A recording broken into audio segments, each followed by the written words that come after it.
Le but de cette exposition est de montrer à la fois la richesse du patrimoine géologique et paléontologique de notre région, avec les fossiles, les minéraux qu'on présente, et également de montrer comment à partir de ces roches, de ces minéraux, de ces fossiles, on est capable, nous, paléontologues, de reconstituer les paysages du passé, les mondes disparus, ou les mondes oubliés des Hauts-de-France, et de montrer aussi la diversité que l'on a dans notre région, qui est souvent, on l'identifie généralement uniquement comme une terre avec des terris,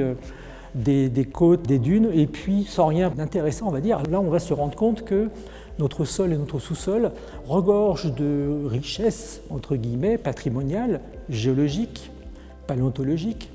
minéralogiques, donc qui permettent un petit peu de reconstituer l'histoire de la vie sur Terre de manière générale, mais dans notre région de manière particulière, montrer qu'on a quand même des petites fenêtres qui s'ouvrent sur le passé que les spécialistes sont capables d'interpréter. C'est du patrimoine qui est un patrimoine mondial de l'humanité,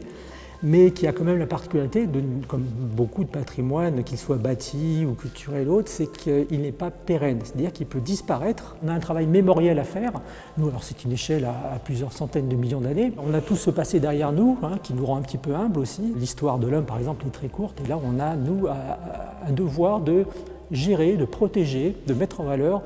toute cette histoire d'animaux, de plantes, qui ont vécu, qui sont morts et qui se sont préservés par la fossilisation. On a tout ça qui se mêle, vous voyez, donc c'est un petit peu la science pure et dure, je dirais, la détermination des fossiles, des roches, etc., la datation, leur mise en commun pour déterminer les paysages, puis après, trouver un mode de communication qui soit le plus, pas ludique, mais enfin le plus agréable possible, tout en s'accrochant à ces principes de base scientifiques. C'est ce qu'on a réussi à faire avec les fresques et les films.